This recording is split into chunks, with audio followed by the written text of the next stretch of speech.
main speakers, our prepared speakers, did both of them qualify? Yes, sir. Liz was 10 minutes and 10:08, which was right between the 9 and 11, and Missy was 15 minutes and 57 seconds, which fell 3 seconds short of her 16-minute maximum. So both of them did qualify. Very good. So if you will, at this point, can vote using your ballot for the best speaker and send your votes down to Ann Sturrett on this side of the room. We will appreciate your help in that. And Mr. Timer, did both of our evaluators qualify? Yes, sir. Colleen was 2 minutes and 26 seconds, and Jim was 3 minutes and 8 seconds. So both of them were fine. Excellent work. So if you will also cast your ballot for best evaluator and send that on down to Ann Sturrett as well. While you're doing that, we would like to hear a report from our grammarian, counter, and word of the day. Julie Jones. Hey, Julie. We are improving. Yay. Tom Baker, Ryan Stam, Matthew James, Cynthia Washam, Liz DeGirolamo, Missy Carlson, Amy Folk. I don't have a thing to complain about. Not one thing. It was wonderful. Wonderful. Heard a few and, you knows, us, but not many. Nobody had more than 2, which is amazing because of a year ago when we did this report, we were getting 5 and 6 us and ums and ands. Word of the day: Matthew James, Cynthia Washam, Amy Folk, Lisa Barnett, Colleen Sidak. Thank you. It was fun to hear.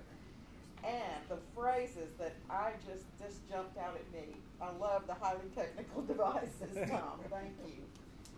Matthew James, I'm not sure it was intentional, but called them up earlier. That was good. And Cynthia Washam, where's Cynthia? Oh, they were all great, but my personal favorite is Time Wounds All Heals. And still small voice of reason, Liz. Missy, or do you get the opportunity to be? That was great. That was great. I've even written it down on something I can take home with me. But fabulous, fabulous job. Everybody who spoke today just had such work with smithing and kept us so involved with the way you spoke. Thank you. Very good. Thank you, Julie. Nicely done.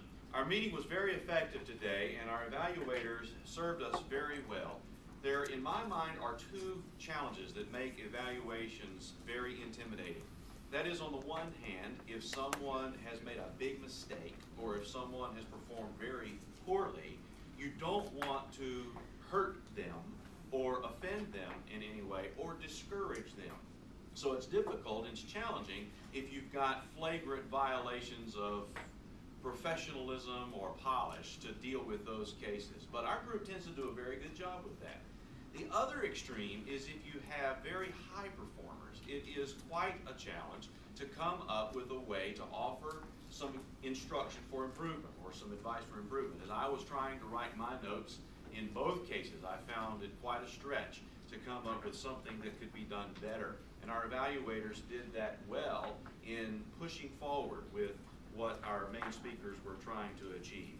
So that evaluation-rich environment of Toastmasters continues to be a positive input in my life. I hope that all of our guests felt that it was worthwhile and constructive to them, and that you can see potential for yourself to be lifted along with the rest of us as we try to make one another better.